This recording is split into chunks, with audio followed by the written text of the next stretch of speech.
그동안 안녕하셨습니까? 세상이 바뀌고 나서 처음 만났습니다.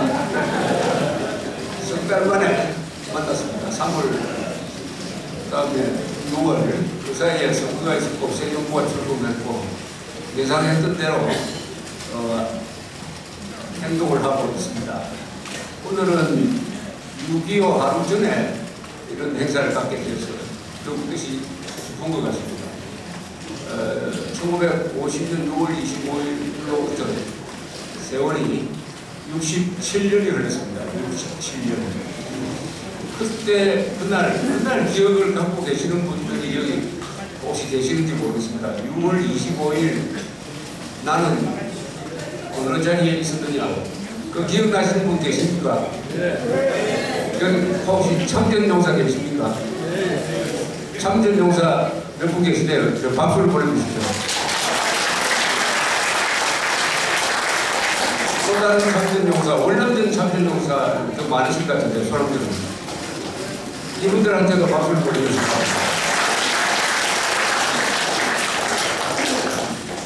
6월 25일, 1950년 6월 25일. 저는, 그날 기억이 안 나고, 한 두 달 뒤에 제가 살던 경북 청송군입니다. 청송군 안동대인데, 그때 인민군들이 고무당당하게 들어오던 모습을 본 기억은 납니다.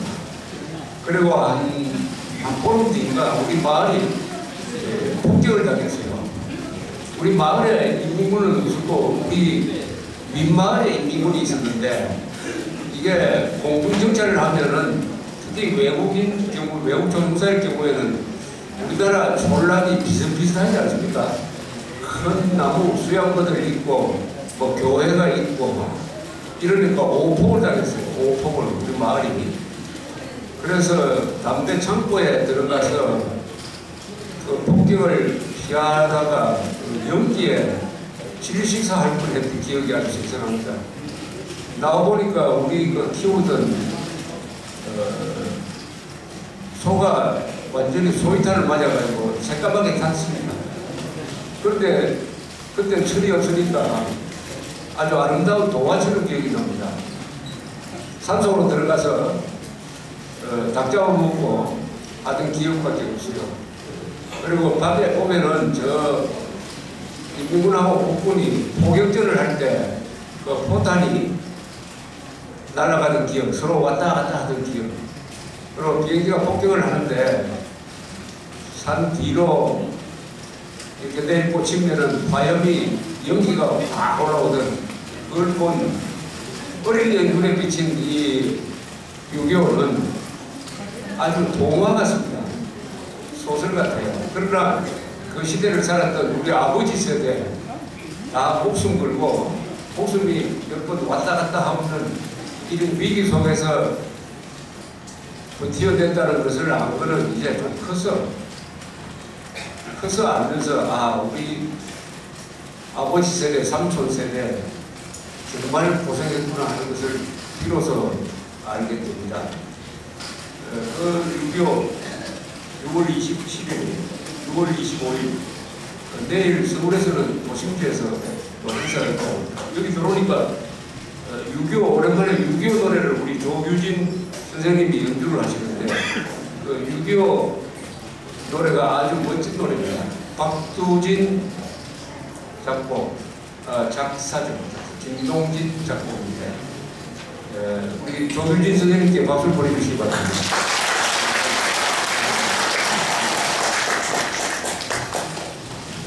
유교라고 하면은 동족 상자리 전쟁이라든지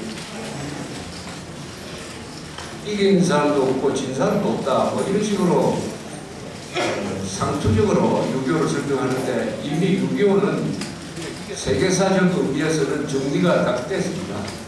그 정리는 어떻게 됐느냐, 한국군, 미군을 중심으로 유엔군이 한반도에서 김일성, 스탈린, 모택동이 공모한 이 남침 전쟁을 저지함으로써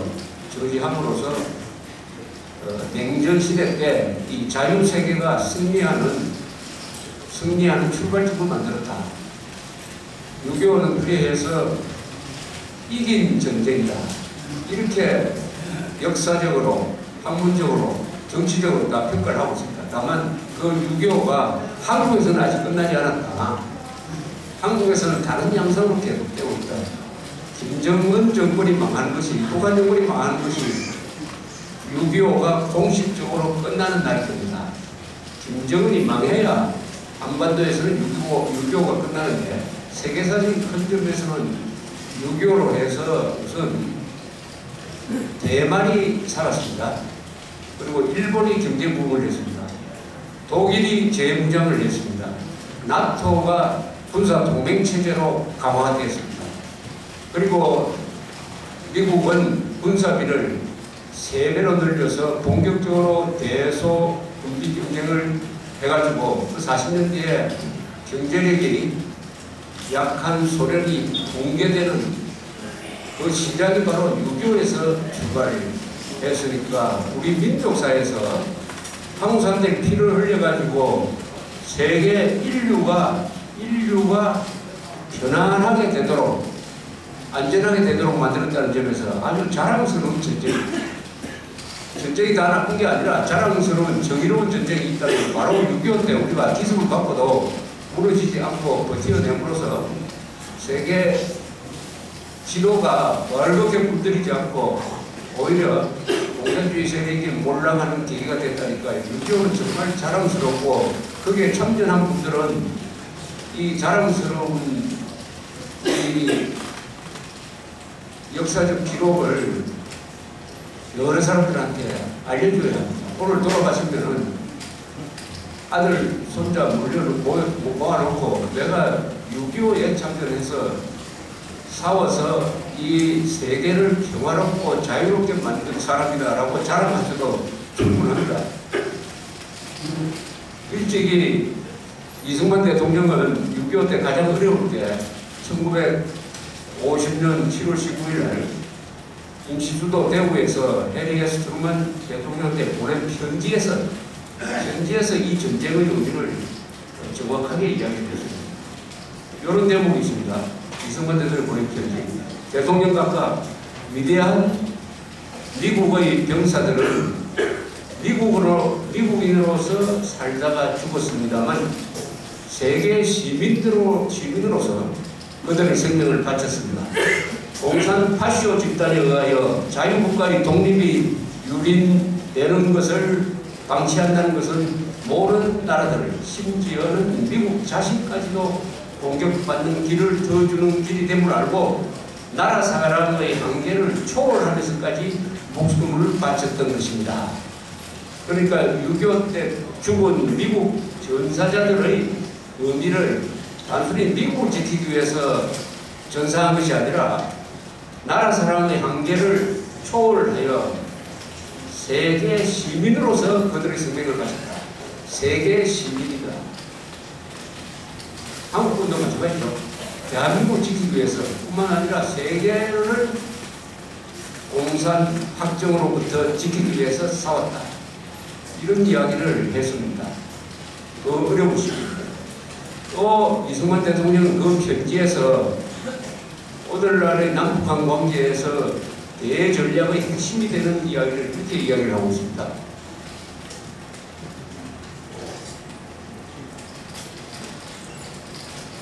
이 전쟁은 남과 북의 대결이 아닙니다. 이 전쟁은 우리나라의 반을 어쩌다 점거하게 된 소수의 공산주의자들과 압도적 다수의 한국 시민들 사이의 대결입니다. 이 말 근사하지 않습니까? 남북 간의 대결은 아니다. 이것은 김일성과 외세의 조종을 받는 김일성과 전체 한국인의 대결이다. 전체 한민족의 대결이다. 묘사로 이야기하면 김정은 일당과 7천만 한민족의 대결이다. 이런 뜻입니다. 그런 구도로 만들어야 된다는 뜻이죠. 그렇게 하려면은 대한민국 안에서 종북 세력을 누르고 북한 주민들을 우리 편으로 만들므로써 300만 되는 민족 중에서 김정은 일당 한 10,000명 정도 되는 요 사람들을 고립시켜서 나중에 녹여버려야 한다 하는 대전략을 이승만 대통령이 이야기를 하고 있습니다. 이 두 개가 바로 6.25의 당시의 의미고 6.25를 정리하고 우리가 한반도를 잘 통일해서 마지막 승리의 선언을 해야 될 임무를 안고 있는 우리 대한민국 국민들이 어떤 전략으로 접근해야 되느냐 하는 것을 잘 보여주고 있다고 생각합니다. 지난 일주일 전에 헬무트 콜 수상이 죽었습니다. 콜 수상 하면은 덩치가 크고 아주 후덕하게 생긴 분인데 이분이 돌아가신 걸 보면서 역사의 한 대목을 생각하게 되었습니다. 우리가 통일로 나아갈 때 참고로 해야 될 사례가 1989년에서 90년 사이에 있었던 동서독 통일입니다. 그리고 660년에서 676년 사이에 있었던 신라의 삼국통일입니다. 이게 우리가 참고로 해야 할 국내외 사례인데 동서독 통일은 실질적인 교훈을 주고 있습니다. 동독이 1989년에 1989년이라는 해는 동북 공산권이 와르르 무너지고 있을 때입니다. 그 무너지도록 하는 하나의 충격을 준 것이 그 앞에 있었던 1988년의 서울 올림픽이었습니다. 89년에 들어서면 헝가리, 동독, 루마니아, 체코, 불가리아 차례로 공산 정권이 내려앉는데 11월 9일에는 드디어 베를린 장벽이 무너졌어요. 그러니까 서독 수상이던 폴이 이제는 기회가 왔다. 이 기회를 잡아서 동서독 통일로 나아가야 되겠다 하는 결심을 하고 중광석화처럼 통일 전략을 펴가지고 불과 1년 만에 1990년 10월에 통일에 성공합니다. 이 통일을 하려면 베트남에 의해서 보듯이 우리나라 삼국시대 신라의 통일에서 보듯이 수십 년간 전쟁을 해야 됩니다. 어마어마한 사람들이 희생된 게 통일전쟁의 원칙인데 동서독 통일은 단 한 사람도 죽지 않았어요. 단 한 사람의 피도 흘리지 않았습니다. 세계 통일 역사상 가장 성공적인 통일 모델입니다. 우리도 동서독식으로 통일하는 것이 가장 기회가 적게 됩니다. 우리 헌법에 그렇게 되어 있습니다. 자유민주적 기본 질서에 입각한 평화적 통일 정책을 수립하고 추진해야 한다. 즉 자유통일을 하되 평화적으로 해야 된다. 전쟁할 필요가 없다. 우리의 통일 방안도 동서독 통일 방안인데 동독을 흡수해가지고 통일할 수 있었던 그 리더십을 바로 이 헬무트 콜 수상이 만들어냈습니다. 누구하고 손을 잡았느냐? 바로 부시 대통령. 아버지 부시 대통령하고 손을 잡고 미국의 적극적인 뒷받침을 받았습니다. 원래 동서독 통일을 반대하는 사람은 유럽에 많았어요. 독일이 통일만 되면 힘이 세지니까 과거에 1차 대전, 2차 대전을 일으켰던 이 독일이 또 강국이 되는 것은 안 된다 하는 일종의 컨센서스가 있었습니다. 그것은 독일로부터 가장 많이 당한 나라 프랑스와 러시아죠. 러시아 그리고 영국 주변 국가는 독일을 다 두려워 했습니다. 더불어 통일을 한다. 그러나 부시 대통령은 서독이 주도하는 통일을 적극적으로 지원하는 겁니다.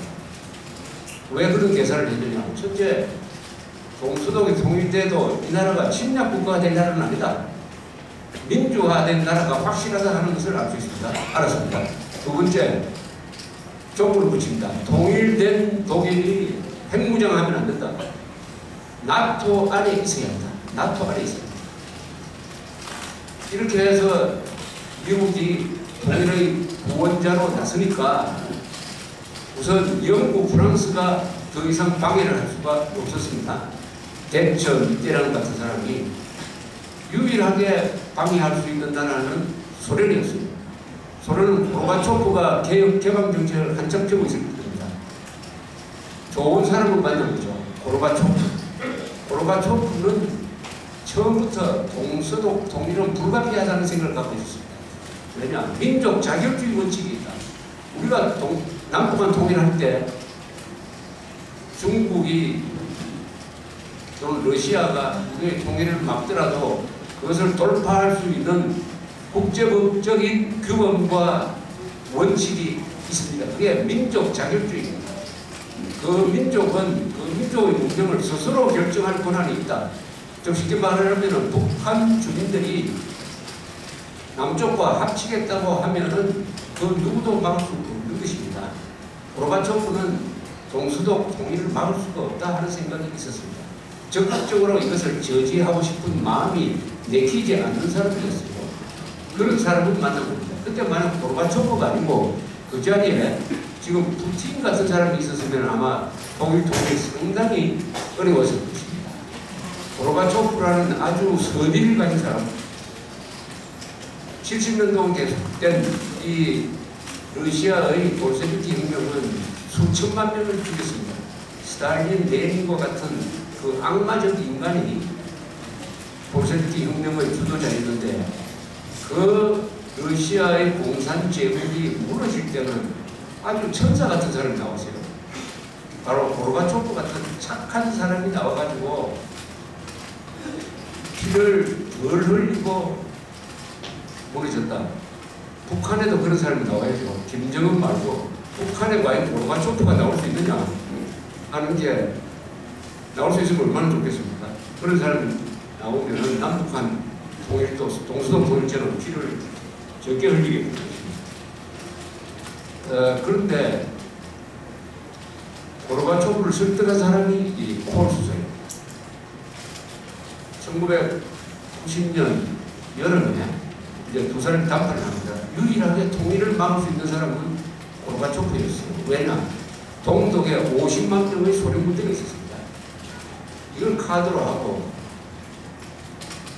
통일된 다음에 나토에 들어가면 안 된다. 이런 조건을 낼 수도 있었습니다. 그러나 그런 조건을 다 포기하고 서독이 원하는 방향으로 허가를 해준 사람, 말하자면 동서독 통일을 허용해 준 사람은 고르바초프입니다. 근데 이 고르바초프는 조건도 별로 달지 않았어요. 통일을 허가해 줄 테니 돈을 얼마 달라든지 하는 그 조건을 달지도 않았습니다. 나중에 허용한 다음에 경제적 지원을 요청하는 이 순수가 거꾸로 된, 어떻게 보면 협상 기술이 별로 없는, 그것 때문에 나중에 고르바초프가 많은 비판을 받고 1991년에 쿠데타가 실패한 쿠데타지만 그 쿠데타가 일어나는 원인 제공을 했습니다. 고르바초프는 그 실패한 쿠데타 때문에 그 사람이 군대를 잃고 나중에 실각하고 소련이 해체되기 때문이라고 이렇게 해서 동서독 통일이 이루어졌는데, 동서독 통일의 가장 큰 원리는 서독이 경제력을 키우고 민주주의 국가가 됨으로써 자연스럽게 인구가 4분의 1밖에 안 되는 동독을 끌어당겨서 흡수할 수 있다. 즉 흡수통일입니다. 그런데 우리나라에서는 흡수통일을 해서는 안 된다는 여론이 1990년대에 일어나기 시작했습니다. 흡수통일은 안 된다. 왜 안 됩니까? 흡수통일 했는데. 이것은 동서독 통일을 가만히 지켜본 한국의 좌파들이, 친북 세력들이 가만두면은 나만이 북한을 통일합니다. 그래서 그것을 막기 위해서 동서독 통일의 사례를 완전히 거꾸로 해석을 해가지고 흡수 통일은 안 된다는 말을 유행시켰습니다. 흡수 통일을 안 되면은 무슨 통일이 됩니까? 유혈 통일. 통일은 대한민국이 북한을 흡수하는 것 말고 다른 통일 방법이 있습니까? 그것은 없죠. 그래서 우리나라 지식인들이 그런 논리를 만들기 위해서 어떤 조작을 하느냐, 사실 조작을 하는 거죠. 서독은 동독을 끌어안으려고 경제가 망했다, 독일 경제가 망했다, 이렇게 거짓말을 했습니다.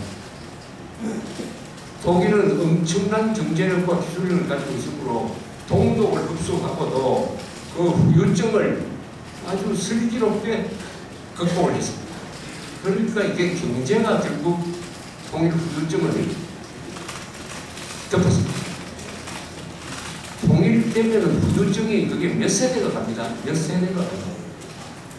남북전쟁을 한 4년 했는데 그 남북전쟁의 후유증이 미국에 가면 지금도 느낄 수가 있습니다. 미국 남부에 가면 링컨을 굉장히 싫어합니다. 링컨. 남북 깃발을 아직도 사랑하는 데가 있습니다. 전쟁이 끝난 지가 150년이 넘었는데 그런데 동서독 통일의 후유증이 있습니까? 독일에서 여행을 하면 그게 무슨 동서독 통일의 후유증이에요? 가장 잘 성공한 것인데 다만 경제적으로는 잠시 어려웠죠. 왜냐하면 동독 사람들 흡수해가지고 그 사람들 일자리 주고 집 지어주고 복지 혜택을 같이 주려고 하니까 얼마나 돈이 많이 들 것 같겠습니까? 그러나 그걸 충분히 극복을 하고 더구나 동독 출신이 메르켈이라는 사람이 수상까지 되고 지금 유럽에서 가장 강한 경제력을 가지고 있는 나라는 독일입니다.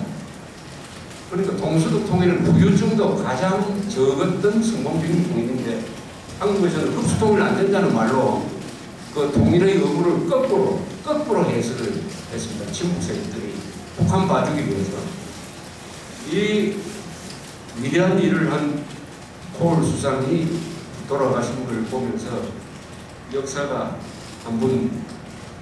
한 장이 넘어가는구나 하는 것을 느꼈습니다. 콜 수상은 본인은 유머 감각이 없는데 덩치가 크고 하니까 또 한때는 무능하다가 이래 지켜가지고 1980년대에는 콜 수상을 조롱하는 우스개가 많았습니다. 콜 수상은 번개만 치면 웃는데요. 왜 웃느냐? 사진 찍는다고 웃는다. 이 콜 수상을 웃긴 사람이 김영삼 대통령입니다. 정상회담 하면서 만찬하다가 당신 몸무게가 얼마입니까? 하고 물었습니다. 뚱뚱한 사람한테 몸무게 물으면은 한국 사람도 싫어하시고 서양 사람들은 화를 내죠. 근데 대답을 잘했어요. 콜 수상이 이렇게 대답했습니다. 그건 국가 기밀입니다.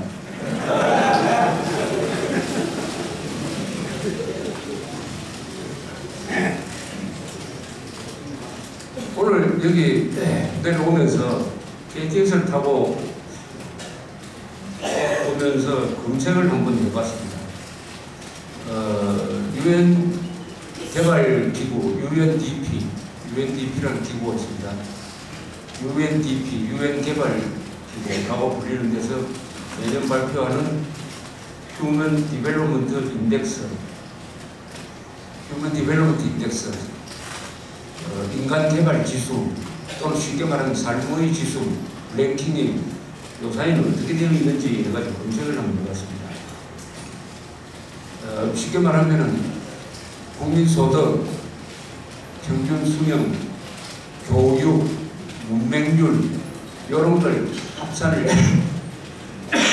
해가지고 어느 나라에서 사는 게 인간을 가장 존중하고 가장 안전하게 문화생활을 할 수 있느냐 하는 통계입니다. 휴먼 디벨롭먼트 인덱스입니다. 여러 가지 통계가 있지만 이 통계는 가장 권위 있는 통계입니다. 역사가 오래되고 해서 이 통계에서 한국이 어떤 위치에 있느냐 하는 것을 보면은 객관적으로 우리의 위치를 잡을 수가 있습니다. 주관적으로 생각하는 사람은 지옥같이 사는 사람도 있고 천국같이 사는 사람도 있지만 그것은 주관적인 것이고 객관적인 자료로는 이게 제일 좋은 자료입니다.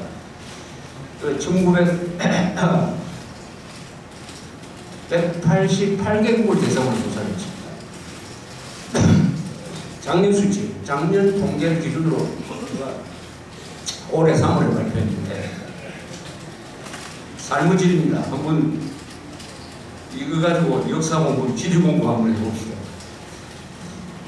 삶의 질이 제일 높은 나라가 어느 나라가 될 것 같습니까? 1등. 노르웨이입니다. 노르웨이. 이 노르웨이 항상 1등입니다. 한 10년 동안 계속 1등입니다. 노르웨이. 바이킹의 나라 노르웨이. 가보면은 아주 척박하죠. 산도 많고, 인구는 뭐 한 500만 명 정도. 노르웨이 1등. 2등은 호주, 스위스입니다. 공동 2등이 호주, 스위스. 호주, 스위스. 4등이, 그러니까 4등이죠. 4등이 독일입니다. 독일. 동서독 통일이 실패하지 않았다는 증거입니다. 독일. 5등이 덴마크, 그 다음에 싱가포르, 공동 5등. 여기 이제 아시아 국가 등장했습니다. 싱가포르. 7등이 네덜란드, 8등이 아일랜드입니다. 아일랜드. 영국 옆에 붙어있습니다. 이 아일랜드라는 나라는 영국으로부터, 잉글랜드로부터 수많은 침공을 당하고 식민지 생활을 하고, 그러니까 미국으로 이민을 많이 갔잖아요. 미국의 아일랜드 이민이 한 4천만 명 되는데 지금 아일랜드 인구는 수백만 밖에 안 되죠. 아일랜드. 그러니 한국 사람 성격을 동양의 아일랜드의 사람이다 이렇게 얘기하죠. 아일랜드 사람들은 아주 문학적이고 감성적이고 노래 좋아하고 유능한 문학인들 많이 있는 아일랜드. 9등은 아이슬란드. 인구가 얼마 안 되죠. 요새 텔레비전 보면 아이슬란드 여행 프로그램 많이 나오거든요. 이것도 바이킹 국가입니다.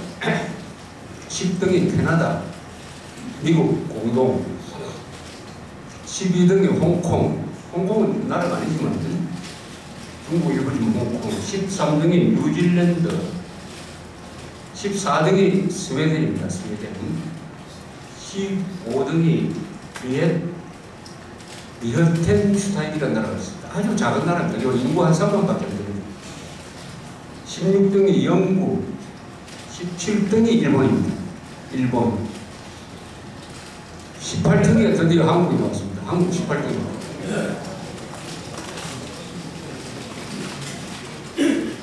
한국 18등. 요 앞에 불러드린 나라는 누가 들어도 이것은 살기 좋은 나라를 하는 그 반전인데, 거기에 한국이 딱 18등입니다. 19등이 이스라엘입니다. 그 테러 많이 일어나는 이스라엘. 그리고 같은 처지인 한국 이스라엘이 18등, 19등을 차지한다는 것은 이 두 나라 국민들이 한 손에 망치 들고 한 손에 총 들고 싸우면서 일하면서 싸웠다는 증거 아닙니까? 어떻게 보면은 20세기에 가장 위대한 성취를 한 사람들이 이 한국 사람, 이스라엘 사람입니다. 이스라엘 사람. 20등 룩셈부르크. 작은 나라죠. 인구 한 50만 명. 21등이 프랑스. 그리고 우리가 프랑스보다 앞에 있습니다. 22등 벨기에. 23등이 핀란드. 24등이 오스트리아. 25등이 슬로베니아라는 나라입니다. 슬로베니아라는 나라 어딘지 아시죠? 지도 보면은 좀 찾기 어렵습니다. 오스트리아, 이탈리아 그 사이에 있는 나라입니다. 슬로베니아. 슬라브 중 사는데 아주 작은 나라 인구가 3등. 26등이 이탈리아, 27등이 스페인, 28등이 체코. 두 공산국가가 민주화되고 나서 랭킹이 가장 높게 오른 나라가 체코입니다. 체코는 원래 체코슬로바키아라고 불렸는데 이 공산주의가 끝난 다음에 체코하고 슬로바키아가 헤어졌습니다. 이것도 나라가 하나 헤어지려면요, 이것도 정경합니다. 근데 이 나라는 정장기 헤어졌어요. 이혼을 정장기 한 나라입니다. 체코하고 슬로바키아. 체코슬로바키아가 아닙니다. 체코와 슬로바키아. 체코가 프라하입니다. 그 아름다운 도시 프라하 28등. 그러니까 이걸 보면은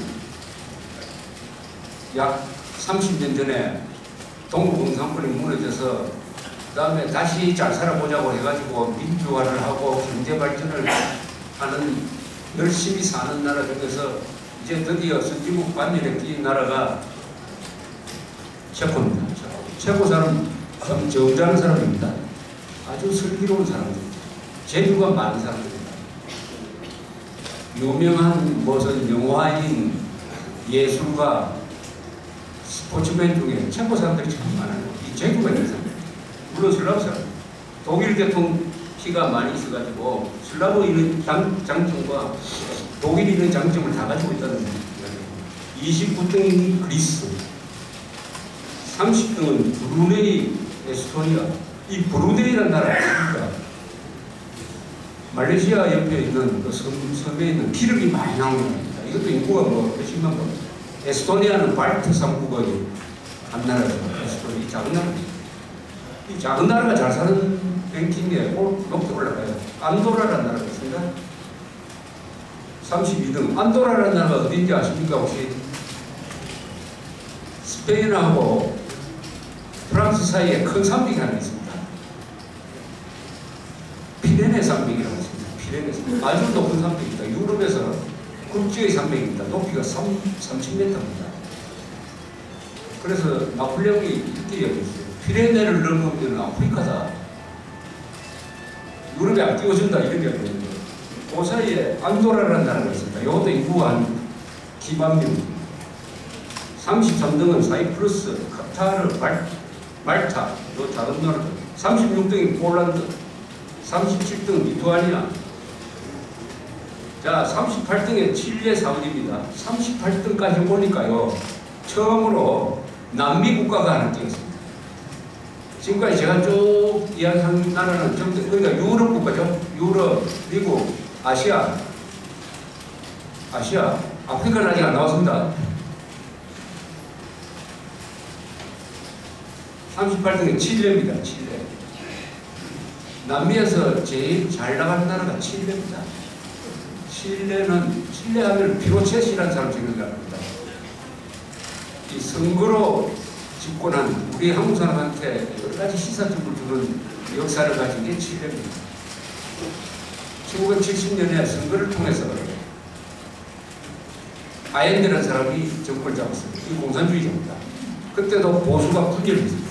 보수가 단결했으면 이번 우리 선거처럼 막을 수 있었는데 보수가 분열돼가지고 아엔데라는 공산주의자가 정권을 잡았습니다. 선거를 통해서 공산주의자가 정권을 잡은 첫 케이스입니다.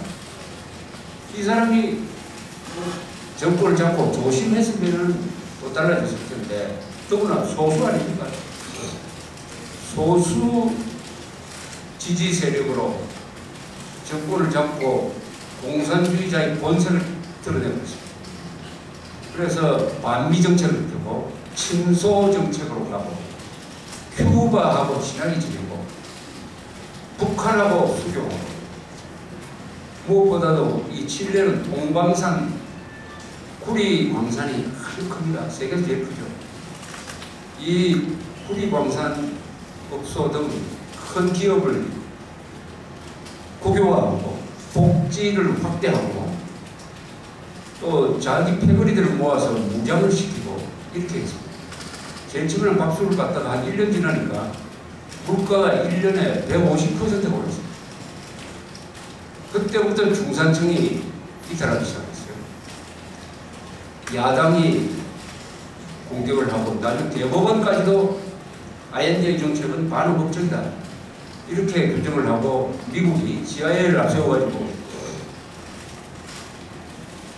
공작을 하고 해서 드디어 1973년에 가을에 쿠데타가 났습니다. 쿠데타가 나서 자기가 임명한 육군 총사령관이 쿠데타 원의 지도자가 돼가지고 육해공군 전군이 나온 쿠데타로서 실각을 했는데 이 사람은 자살을 했습니다. 아엔데는 자살해가지고 일종의 순교자가 되고 3,000명 정도가 죽었습니다. 그래서 피노쳇이 독재를 거기에 한 20년 동안 공산주의를 파괴하기 위해서 민주주의를 파괴했다는 말을 듣습니다. 그러면 피노체 사람들은 그 말이 맞는데 나라를 살리기 위해서는 민주주의를 파괴했어야 했다 이렇게 얘기해요. 그러나 이 피노체는 경제정책을 잘 펴고 시장경제적인 정책을 펴서 칠레가 경제적으로는 발전을 했습니다. 그래서 다시 민주화가 되면서 피노체시 뭐 재판에도 넘어가고 했지만은 우리나라처럼 구속되거나 하는 것은 연하고 자기 명대로 살다가 그 나라가 38등입니다. 40등이 슬로바키아, 41등이 포르투갈입니다. 포르투갈 한때 대양 제국을 만든 포르투갈 41등, 한국은 18등, 42등이 UAE, 아랍에미레이트, UAE, 그 다음에 43등이 헝가리, 44등이 라트비아, 45등이 아르헨티나. 자, 아르헨티나가 한때 세계 5대 부국이었다는 걸 아십니까? 2차 세계대전 전에는 아르헨티나가 세계에서 5번째로 잘 사는 나라였습니다. 이 나라에 페론이라는 사람이 등장했어요. 이 군인입니다. 장교인데 쿠데타를 일으켜가지고 집권을 한 다음에 노동자, 서민을 위주로 정책을 폈어요. 부인이 그 술집 여자 출신인 에비타라는 여자인데 한때 인기가 있었습니다. 그런데 역시 그런 파퓰리즘 정책을 펴니까 경제가 망가졌어요. 그래서 다시 또 쿠데타가 일어났습니다. 쫓겨났습니다. 페론이라고 하면 파퓰리즘의 전형이죠. 이 사람이 스페인 어디 가서 있다가 세월이 흘러가지고 한 20년 뒤에 다시 돌아왔습니다. 그러다가 죽고 그 다음에 또 부인이 또 다른 부인입니다만 에비타는 일찍 죽었습니다. 부인이 또 대통령이 하다가 또 쿠데타를 만났어요. 이 나라를 망치기로 작심한 사람. 페론이 아르헨티나를 망친 그 결과가 지금 45등입니다. 그래도 뭐 45등이 이거 낮은 거 아닙니다. 인간답게 살 수 있는 정도의 랭킹입니다. 45등. 46등이 크로아티아, 47등 바레인, 48등은 몬테네그로. 아니 자그마한 나라입니다. 크로아티아 밑에 있는 45등이 러시아, 50등 루마니아, 51등 쿠웨이트 이렇습니다. 자, 그러면은 인도는 131등입니다. 188개국에서 중국은 90등입니다. 중국 90등. 그러면은 북한은 어디 있느냐? 북한은 여기 랭킹이 안 됩니다. 자료가 없어가지고 랭킹이 안 됩니다. 등 외에 좀 있고. 근데 한 분 들었던 적이 있어요. 2009년인데 이때는 156등에 있습니다.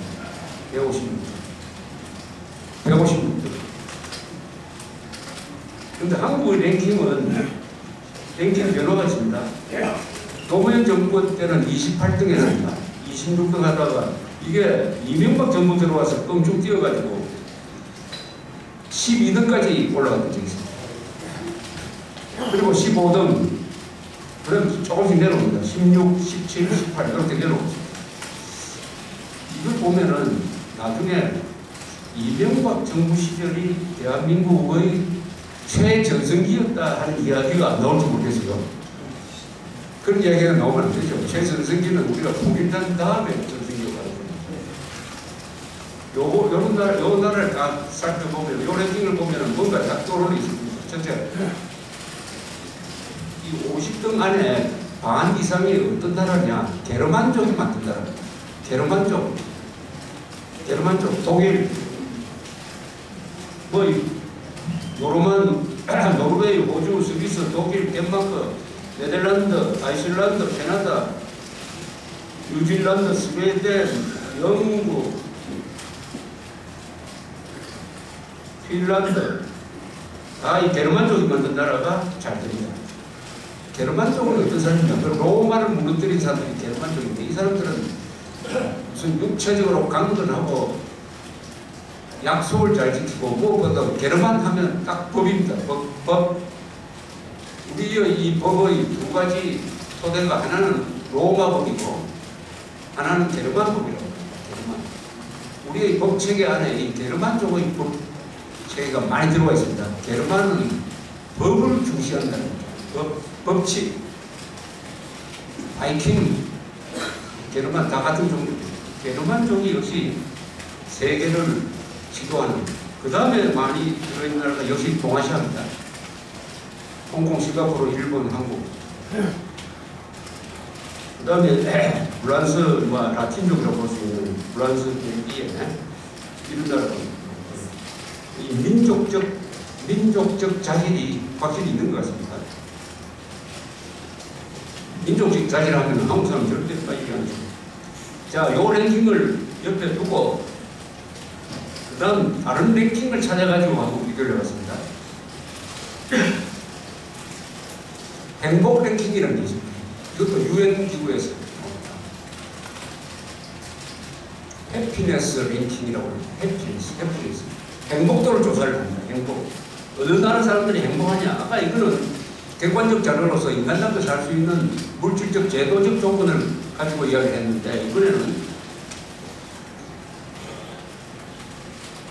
국민소득, 건강수명, 그 다음에 자유, 관용, 신뢰, 이런 걸 기준으로 해가지고 또 여론조사도 하고 해가지고 종합적으로 행복도 조사를 해서 아까 조사하고 랭킹을 비교를 했더니 아주 재밌는 걸 발견했습니다. 행복도 조사에서도 노르웨이가 1등이에요. 호주는 행복도 조사에서는 9등, 스위스는 4등, 독일은 16등, 덴마크는 2등, 네덜란드는 6등, 아일랜드는 15등, 아이슬란드는 3등, 미국은 14등, 캐나다는 7등, 뉴질랜드는 8등, 스웨덴 10등, 영국은 삶의 질 랭킹은 16등이고 행복도 조사는 19등. 또 비슷비슷해요. 삶의 질이 높을수록 행복하다. 그런데 예외가 있어요. 예외가. 삶의 질은 높은데 행복도는 굉장히 낮은, 격차가 큰 그 나라가 바로 한국입니다. 한국은 삶의 질 랭킹은 18등인데요. 내가 행복하다 하는 것은 56등입니다. 56등. 그 이유가 이 사회에서 신뢰가 약하다. 신뢰가 약하다. 그리고 사람들이 제도나 사람들이 너그럽지 못하다. 이게 두 가지가 큰 불행의 요인으로 작용하고 있습니다. 신뢰가 약한 이유는 뭡니까? 이게 바로 법치입니다. 법치. 법이 제대로 지켜지지 않으면 신뢰가 형성이 안 돼요. 신뢰가. 요새 법치가 무너지는 것을 일상적으로 보죠. 조금 이따 이야기하겠지만 성주 사드 기지를 애워싸고 이 불법 시위대가 접근로에 근무소를 만들어가지고 군용 차량을 근무하고 있습니다. 기름 싣고 가면 못 싣고 가게 합니다. 그걸 경찰이 옆에서 보면서 제지를 안 합니다. 불법 시위대가 군대를 근무를 하는데 난 거의 고분고분한 얼마나 군인들이 어떻게 된 기관들인지 모르겠어요. 그래서 기름을 헬리콥터로 지금 수송하고 있답니다. 기름이 모자라가지고 전번에 북한에서 미사일 쐈을 때는 레이더를 제대로 가동 못했답니다. 그 부대는 작전하는 부대입니다. 전쟁 중 부대입니다. 그러니까 전쟁 수행을 맡고 있는 거예요. 불법 시위대가. 그보다 더 과활인 것은 그것을 구경하고 있다는 겁니다. 경찰이. 군대는 아무 조치를 못하고 있답니다. 경찰한테 기자가 물으니까 아직 어떻게 하라는 지침이 없습니다. 그럼 병사가 길 건너가다가 살인 현장을 보고도 경찰서장한테 연락이 안 왔어요. 재판 안 합니까? 우리 조간지닷컴으로 어떤 사람이 전화가 왔어요. 울분을 토하는 전화이. 강원도 사람인데 그 기사를 보고 화가 나서 국방부로 전화를 했답니다. 이럴 수가 있느냐 항의하니까 그 전화를 받은 장교가 한다는 이야기가 물론 문제가 많죠. 그러나 시민들과 한국 시민들과 미군이 저렇게 대치하고 있는데 어떻게 미군 편을 들겠습니까? 이렇게 이야기합니다. 장교가. 그 말을 한번 생각해 보시죠. 한쪽은 불법 한국인 시위대입니다. 또 한쪽은 우리를 도와주는 미군입니다. 불법 시위대가 우리를 도와주는 미군을 공격하는 데 있어서 그거를 한국군이 보고 중립을 취한다. 적과 아군, 적과 동맹국, 선과 악, 진실과 거짓, 이 사이에 무슨 중립이 있습니까? 더구나 한국은 장교가 이런 이야기합니다. 이게 오늘 한국 이제 이렇게 하니까 신뢰가.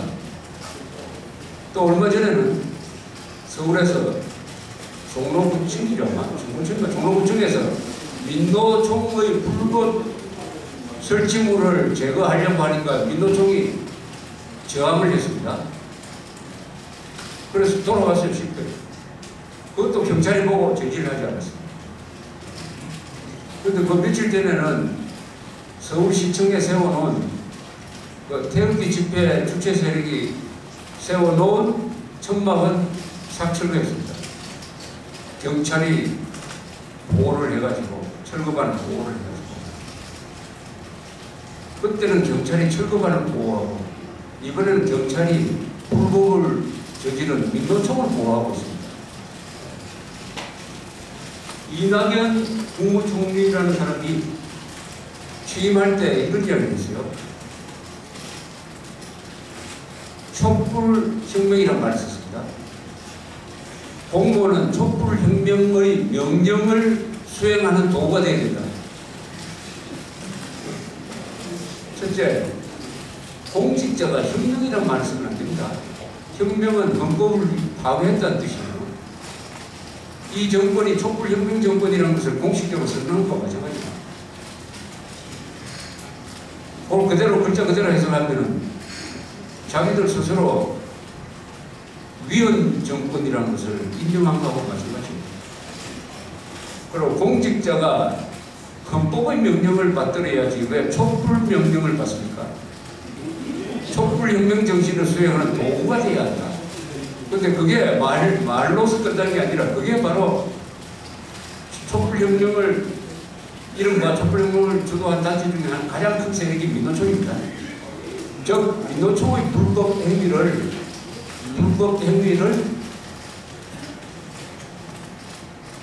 경찰이 보호하는 게 촛불혁명의 도구 역할을 아니냐 하는 의심을 갖게 됩니다. 오늘날 한국에서 진행 중인 게 이게 혁명이다 하는 생각을 하고 만든 것입니다. 이러니까 신뢰가 형성이 안 된다. 그러니까 잘 살긴 잘 사는데 행복하지는 않다. 이렇게 되죠. 그 다음에 관용이 없다. 한국 사회는 관용이 없다. 너그러움이 없다. 이런 이야기인데 관용, 너그러움은 사람이 다 달라도 같이 사는 겁니다. 종교가 달라도, 나이가 달라도, 지역이 달라도, 계층이 달라도 다 법을 기준으로 해가지고 법 앞에 평등하다.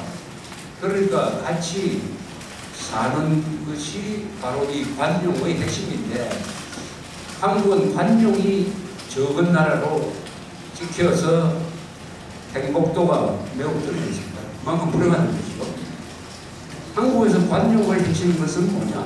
여러 가지 우리의 문화적 전통이 있습니다.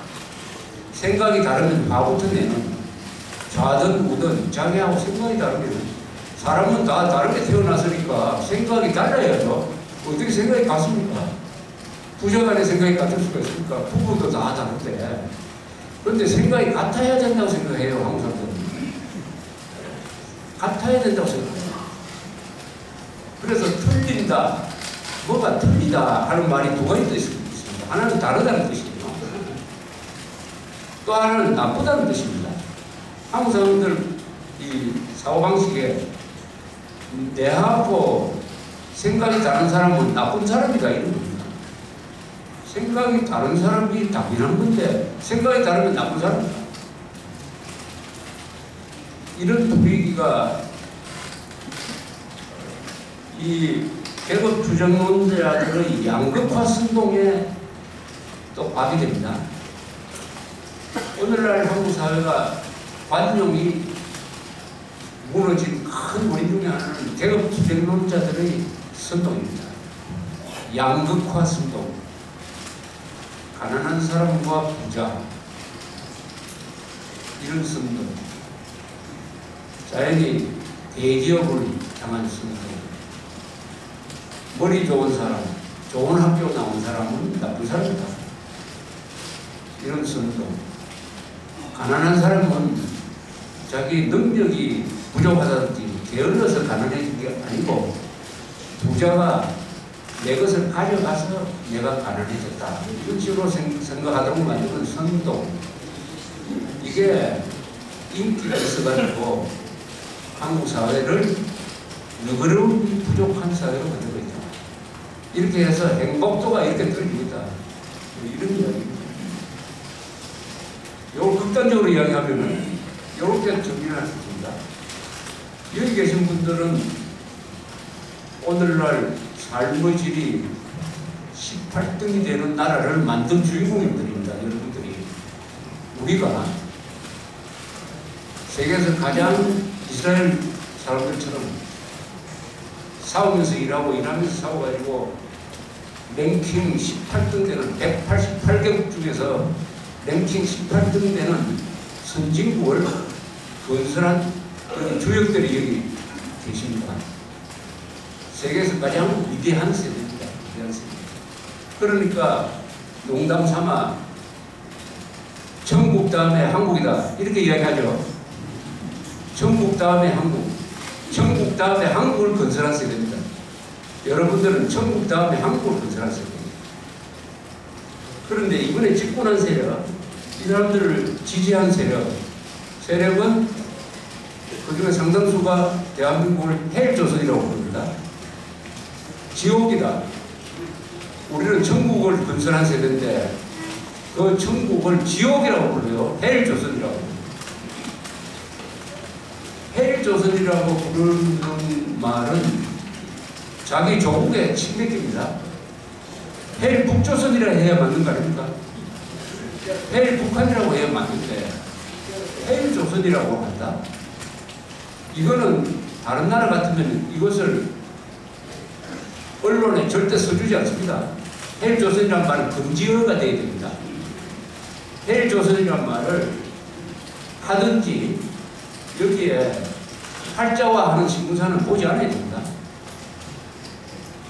아니 욕하는 것을 실어주면 됩니다. 그것도 거짓말로 욕을 하는 거 아니겠습니까? 헬조선. 그러니까 헬조선 선동파와 한국은 지금 헬조선 선동파와 청국다음 한국 건설파가 대결하고 있습니다. 청국다음 한국파가 요새 밀리고 있습니다. 한국 사람들이 자기 사는 것보다도 이렇게 불평불만이 많고 영국이 불행한 가장 큰 이유는 바로 헬조선 선동파 때문입니다. 헬조선 선동파 때문에. 헬조선 선동파 숫자는 물론 적죠. 그러나 잘 조직되고 열심히 악랄하게 하는 것이죠.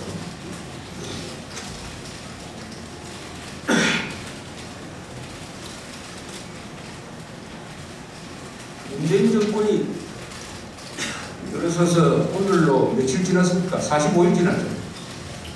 45일 동안 이렇게 되돌아보면은 다 예상했던 대로 갑니다. 선거 전에 나온 이 책, 문재인의 정체라는 걸 우리가 만들었는데 그 뒤에, 맨 뒤에 문재인이 위험한 10가지 이유를 썼는데 거의 이대로 가고 있습니다. 10가지 이유는 뭐냐? 북한의 핵미사일을 막기 위한 미국의 신속한 사드 배치 방침에 비판적이다. 북한 인권 문제에 대한 유엔의 압박에 대해서도 반대하는 입장이다. 대통령이 되면 맨 처음 북한을 방문하겠다고 합니다. 개성공단 폐쇄에도 반대한다. 국가연합 혹은 낮은 단계 연방제 통일을 추진하겠다고 한다. 국가보안법을 폐지해야 되겠다고 생각한다. 북한식 사회주의를 추구하는 통합진보당 개선에도 비판적이다. 가짜 보수를 불태우자 등등 이런 이야기를 합니다. 1948년 대한민국의 건국의 정당성을 인정하지 않는다. 한일 군사정보 보호협정 체결에도 반대한다. 등등. 한마디로 말하면 좌경 운동권 정권의 행태를 보이고 있습니다. 좌경 운동권 정권의 행태를 보이고 있습니다. 좌경 운동권 정권. 운동하는 형태가 대통령부터 그 장관들, 또 장관들로 채용하는 사람들의 공통점이 운동권입니다. 운동권. 애국 운동권이 아니고 좌경 운동권입니다. 좌파 운동권이에요. 자기들 말로는 진보 운동, 민주화 운동. 민주화 운동을 자처하려면 한국에서는 민주주의는 공산주의와 싸워서만 지킬 수 있기 때문에 공산주의와 싸운 사람만 민주투사의 자격이 있다는 것은 전번에 말씀드렸죠. 공산주의와 싸운 적이 없는 사람은 내가 민주주의자다, 민주투사라고 말할 자격이 없습니다.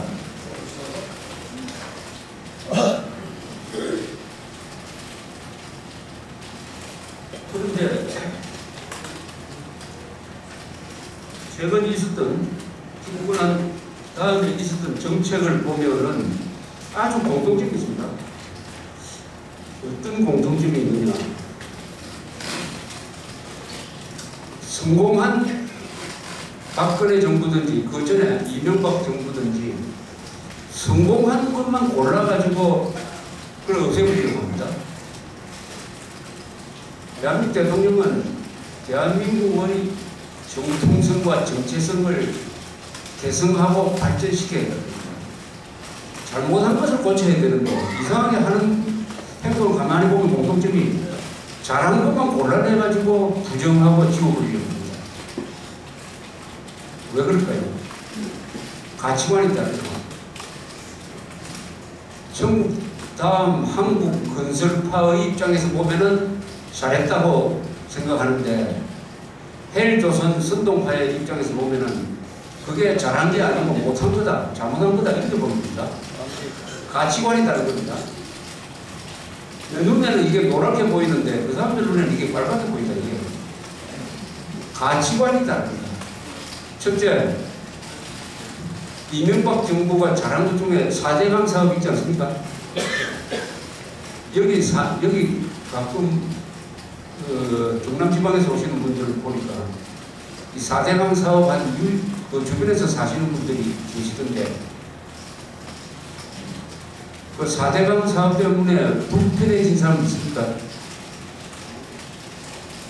혹시 4대강 주변에서 4대강 사업 반대하는 데모 했다는 이야기 들어본 적 있습니까? 있습니까?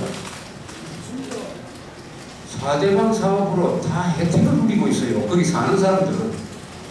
그런데 살지 않는 사람들이 오염이 악화됐다든지 녹조가 나왔다든지 이런 불평불만만 하는데 문재인 대통령이 제일 먼저 한 일이 4대강 사업 4번째로 또 감사를 합니다. 거기에 맞춰가지고 보호의 수문을 열어가지고 물을 내려보내라.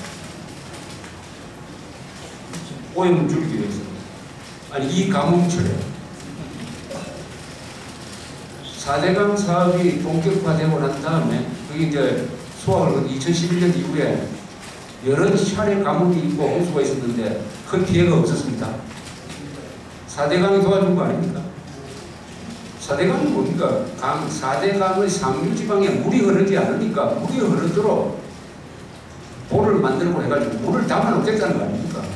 그것은 환경 파괴가 아니고 환경 보건 아닙니까?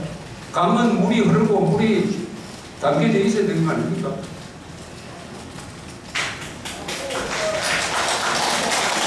두 번째, 이 보리원전, 요 가까운 보리원전 40주년 해가지고 더 돌릴 수 있는데도 그걸 폐쇄하는 그 자리에 와가지고 문재인 대통령이 앞으로는 핵발전소, 원자력 발전소를 추가 건설 계획을 백지화하겠다고 했습니다.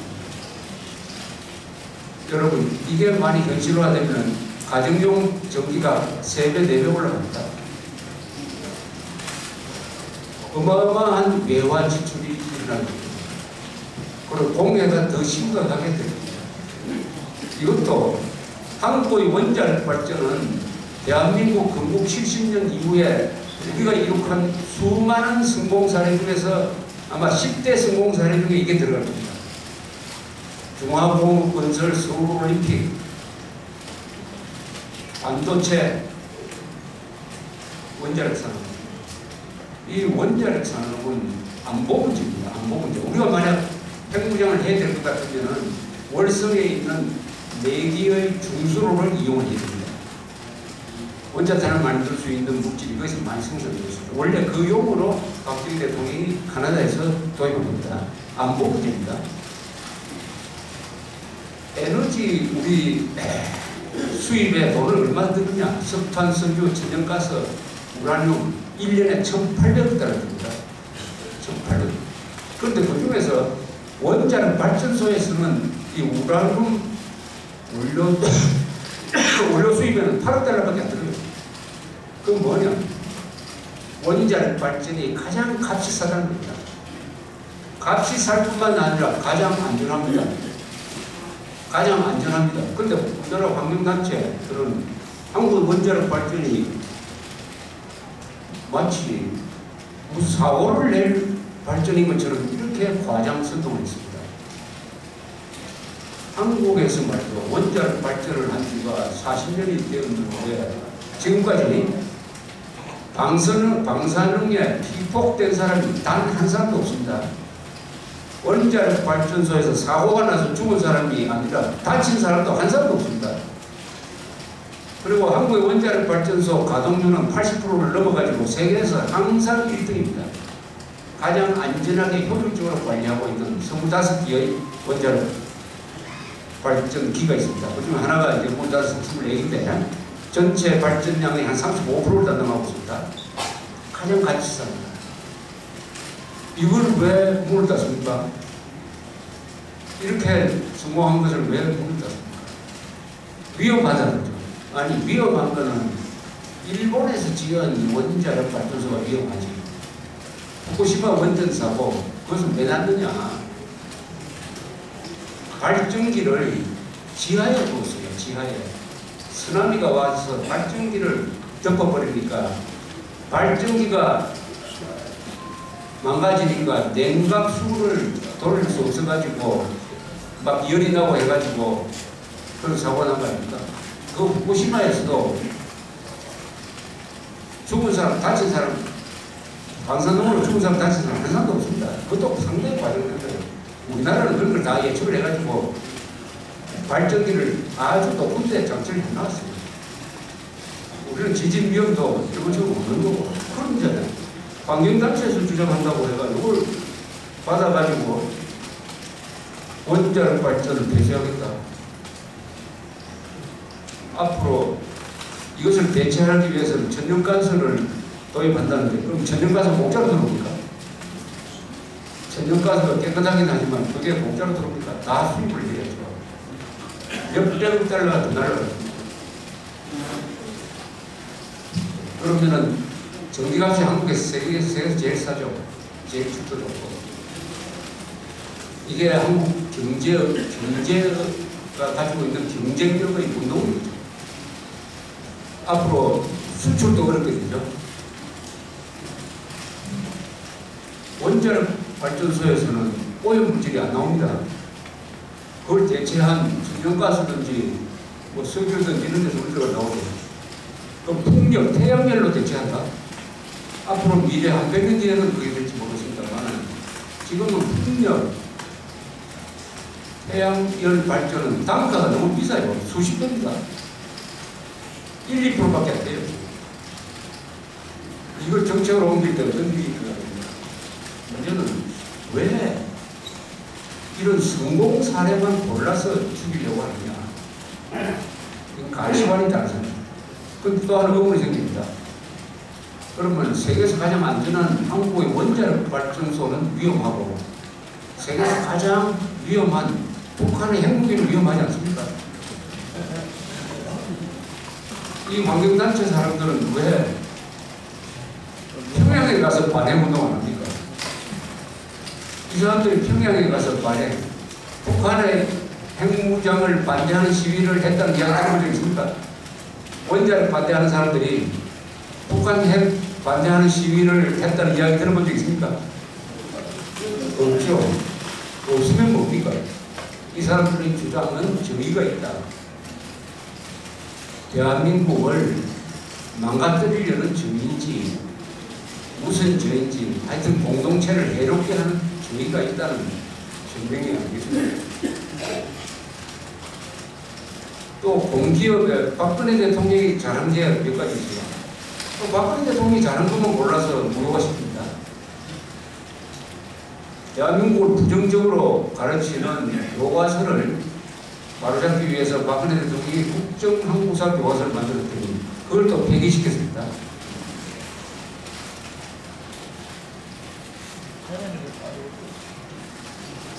또 있습니다.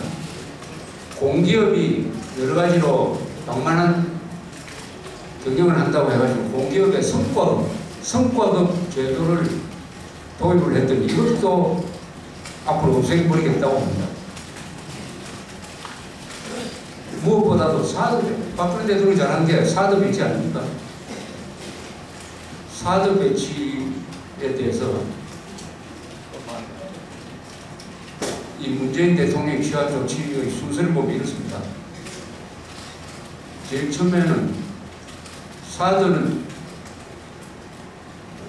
레이더가 하나고 발사대가 6개입니다. 요게 한 세트입니다.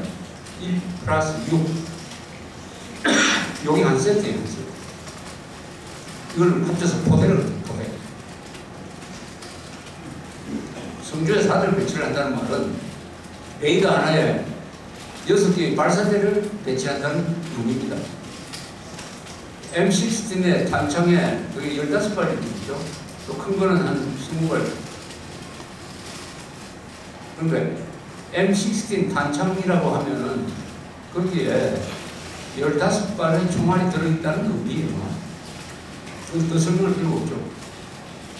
그래서 성주에 레이더 하나하고 2개의 발사대를 배치를 했습니다. 그리고 나머지 4기를 추가로 배치하기 위해서 미군이 가지고 와가지고 그 금방 어디에 창고에 지금 보관하고 있습니다. 그것을 싣고 이동하는 차량의 사진이 동영상으로 보도가 되었습니다. 수도 없이 성주에는 6개의 발사대가 배치된다는 보도가 수도 없이 나왔습니다. 수도 없이. 그런데 갑자기 청와대에서 무슨 발표를 하느냐. 아, 국방부가 허위 보고를 했다, 우리한테. 무슨 허위 보고를 했느냐. 2기를 배치하고 4기를 추가로 배치하기 위해서 가져와서 별도로 보관하고 있다는 부분을 우리한테 보고하지 않았다. 이게 허위 보고입니다. 신문도 안 본 문이죠. 안보 담당자가 한 세트가 6기라는 걸 몰랐다는 얘기죠. 그걸 보고를 안 했다고. 아니, 성주에 사들을 배치 중입니다 하면 그렇게 알아들어야지. 굳이 태양이 동쪽에서 뜹니다 라는 사실을 보고 안 했다고, 보고 누락을 했다고 해가지고 문책을 냈습니다. 문책을 하고. 제일 처음에는 야, 이렇게 아니 대통령께서 저기 안보 담당하는 사람들이 이렇게 무지하느냐, 신문도 안 보느냐, 군대도 안 갔다 온 사람도 아닌데 왜 이러냐 했더니 저희가 있습니다. 그래 놓고는 그 다음에 방향을 어떻게 잡느냐, 환경 영향 평가를 해야 된다. 환경 영향 평가를 피하기 위해서 꼼수를 부리고 있다. 과거에 국방부가 이렇게 또 덧붙이었습니다. 여러분, 사드가 그게 독극물입니까?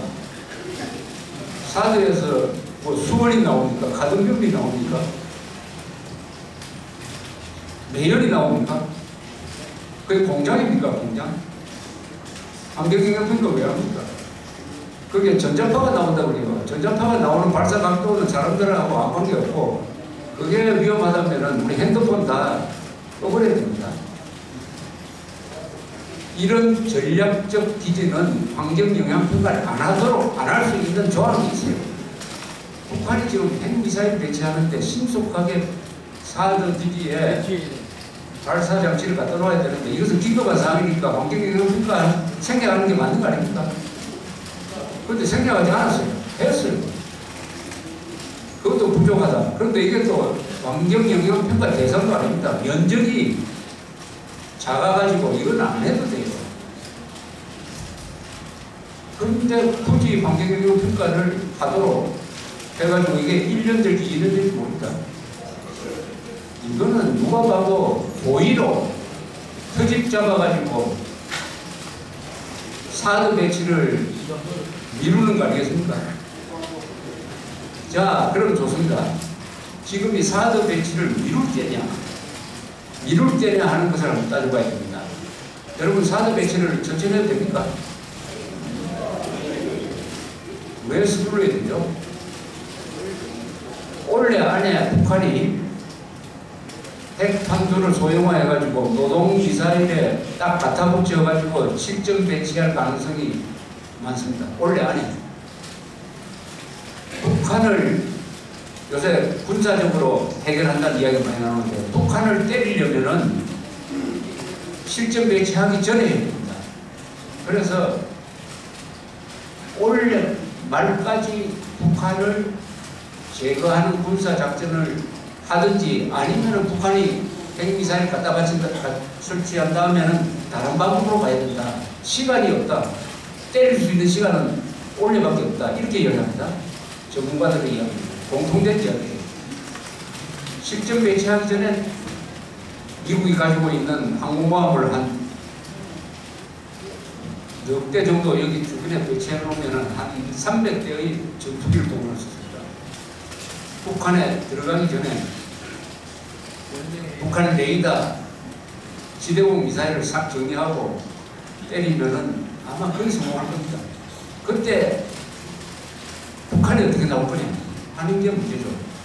북한이 어떻게 나올 거냐. 북한이 빨리 핵미사일을 조립을 해가지고 쏘든지, 아니면 장사포로 서울을 공격을 하든지, 그때 바로 사드가 필요한 거죠. 그때 사드가 있어가지고 북한의 미사일이나 핵미사일을 막을 수 있어야 되죠. 그러니까 이 사드 배치를 1년 동안 안 하겠다는 것은 북한한테 핵미사일 실전 배치할 수 있는 시간을 1년 동안 벌어주는 겁니다. 대한민국 5천만 국민들의 생명이 중요하지 않고 김정은 생명이 더 중요한 거냐, 이렇게 물을 권한이 있습니다.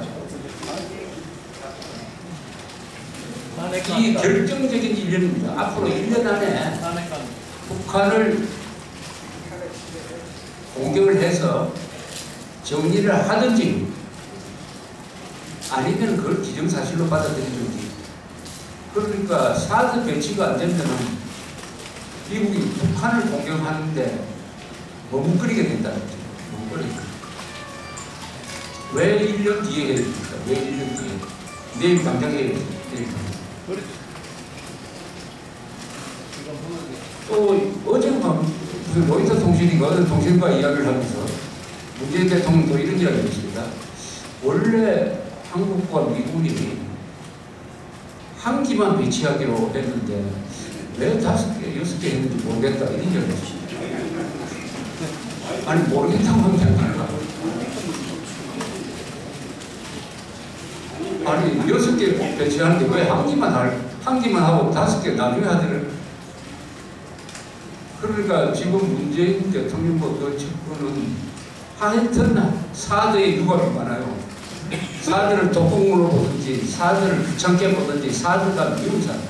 이 한반도에서 사드를 무섭게 생각하고 사드를 싫어하는 사람 누가 있습니까? 한반도에서 누굽니까? 그 사람? 빠네까입니다. 누굽니까? 이게 바로 선법의 폐지, 국정교과서 폐지, 그리고 4드 발목 잡기, 그리고 4대강 부정하고 물 빼내기 등등 대한민국의 성공사례, 전 정권의 잘한 것만 골라가지고 부정하고 지우고 한다는 것은 이 사람들이 우리하고 대한민국의 헌법정신, 정체성, 보통 사람들의 상식, 그리고 사실 진실과 맞지 않는 사상이 다른 사람입니다. 우리와 사상이 다른 사람이고 대한민국과 사상이 다른 사람이구나 하는 것을 알 수가 있습니다. 대한민국과 사상, 그러니까 진짜 좌경운동권 정체의 본색이 바로 이제 드러났습니다. 본색이 드러났습니다. 본색이 드러났습니다. 그러면 그 사상이 다르다는 게 뭐냐? 만일에 사상이 다르다는 그럼 뭘 알 수 있는 방법이 있어요. 제일 중요한 인사가 말이죠. 이번에 제일 중요한 인사는 헌법재판소장 인사. 헌법재판소장에 후보자로 김이수란 사람을 임명한 거 아시죠? 임명이 아니라 지명을 했습니다. 그리고 국회 청문회가 있는데 임명하면서 이렇게 왜 이 사람을 임명하느냐? 이 사람은 헌법정신 수호 의지가 투철하다. 예컨대 2014년 통합진보당을 해산할 때 9명의 헌법재판관 중에 8명은 찬성했지만 이 사람만 반대했다. 반대한 것이 헌법정신 수호가 투철하대요. 반대가. 이것도 기존 생각과 완전히 반대되는 거죠. 여기 통합진보당 해산에 반대하는 사람이 있습니까? 여기 반대하는 사람이 있습니까? 통합진보당이 왜 해산됐습니까? 왜 해산됐느냐? 여러 가지 이유가 있는데요. 첫째, 이 통합진보당이 주장하는 이 대한민국은 어떤 대한민국이냐? 민중이 집권을 해야 된다. 민중은 누구냐? 노동자, 농민, 지식인, 진보적 등등 이런 사람들이 저 권력을 잡아야 한다는 민중 주권론자다. 이거는 모든 국민을 평등하게 대우하고 주권이 국민들한테 나오도록 하는 국민 주권론에 기반한 대한민국 헌법을 규정하니까 해산되어야 한다. 이겁니다.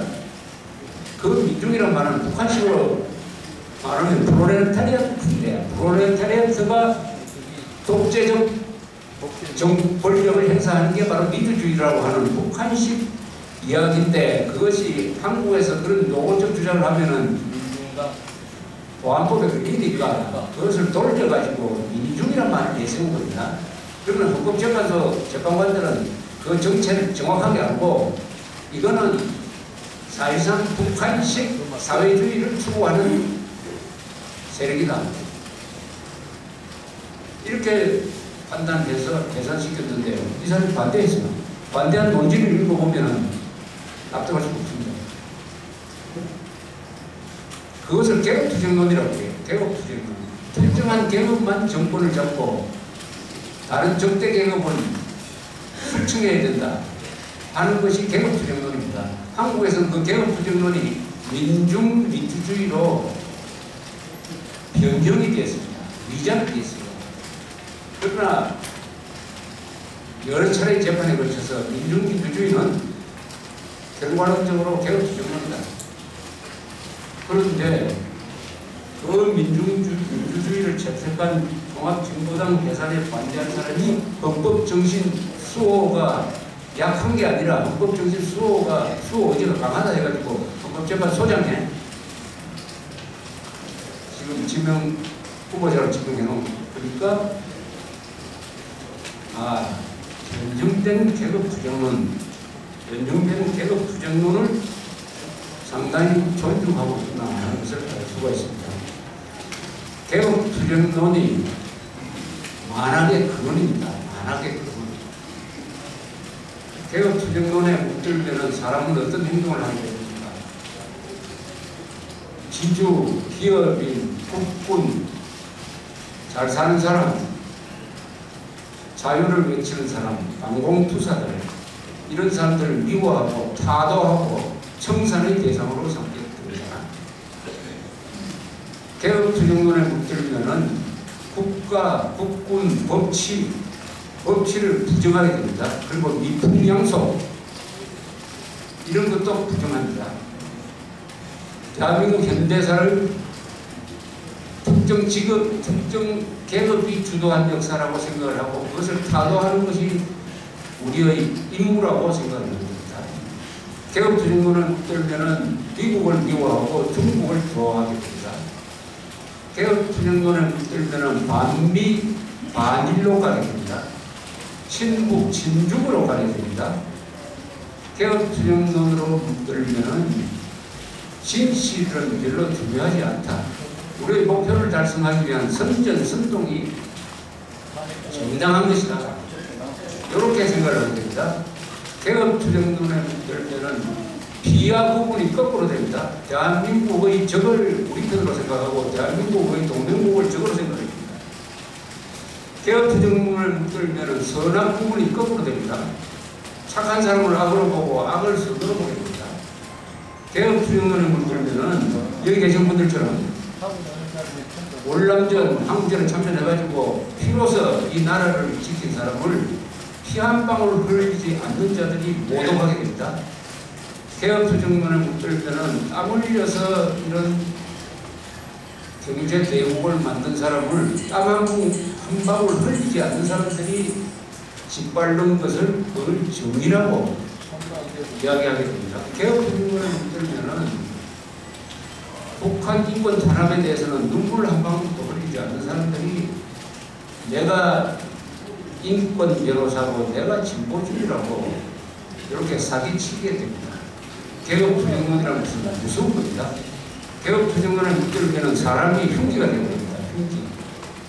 개혁투쟁론을 물들면은 혁명을 위해서는, 권력을 잡기 위해서는 적대 계급을 청산하고 죽이는 것이 그게 자랑스러운 일이 됩니다. 살인이 아니에요. 자랑스러운. 혁명적, 그게 바로 숙청입니다.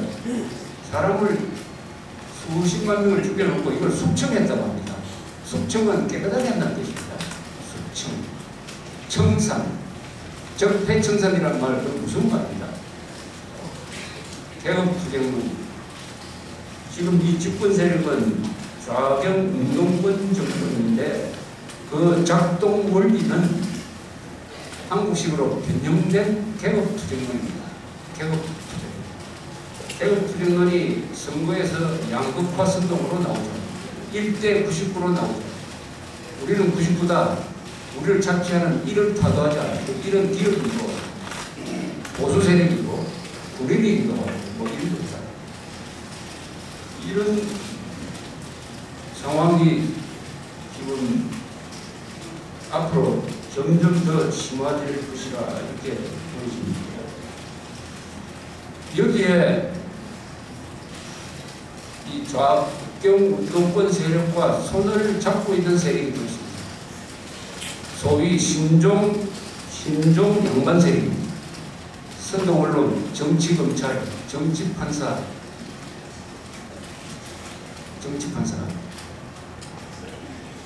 비종도죠. 특권층.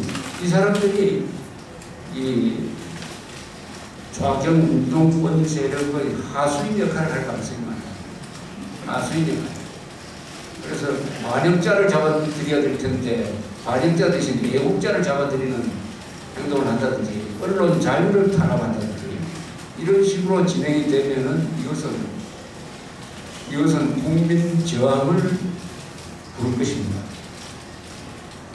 그런 가운데서 요새 아주 흥미로운 논쟁이 하나 벌어지고 있습니다. 두 홍씨 사이에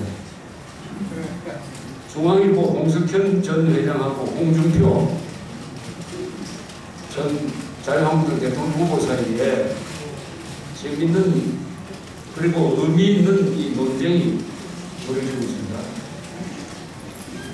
홍준표 씨가 기자회견에서 그냥 지나가는 말처럼 탄핵 때 방송 신문사 조카를 팔아넘기고 겨우 얻은 게 특보자리 하나 얻은 사람들이라 누구를 지칭하지 않고 이렇게 이야기를 했더니 중앙일보하고 홍석현 씨가 우리 보고 그런 거 아니냐 해가지고 사설 쓰고 지면에 크게 내면서 홍준표 씨를 비판을 하더니 이제는 또 고소까지 했습니다. 고소. 이게 고소감이 되는지 저는 의문입니다. 이 정도의 비판을 고소로서 해결해야 됩니까?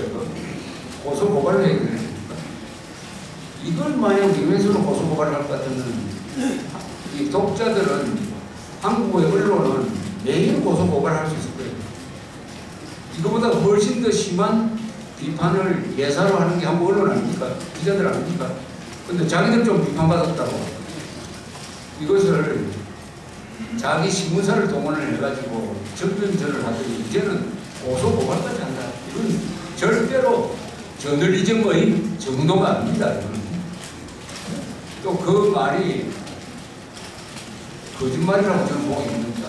다소 과장되고 유머러스하게 표현된 면이 있지만 중앙일보, JTBC, 조인스닷컴이 지난 탄핵 사태 전후 때 한 행동 보도 이것이 이 정도 비판을 받을 만한 거 아닙니까?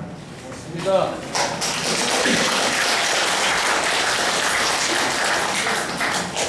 중앙일보가 보도한 수많은 오보가 있습니다. 수많은 오보와 왜곡이 있어요. 경찰은 전국에 한 5만 명 모였다고 했는데 중앙일보는 촛불 시위대의 주장만 받아가지고 70만 명이 몰렸다고 했습니다. 70만, 10배 과장한 거 아닙니까? 10배. 10배. 미국 대사관이 촛불 시위에 동참하는 의미에서 7시에 소득을 같이 했다라고 썼는데 이건 거짓말입니다. K스포츠 재단 정동준이라는 사람은 최순실의 단골 마사지 센터 원장이었다. 이건 거짓말입니다. 이게 다 중앙일보 보도인데 이렇게 해놓고 고치지는 않아요.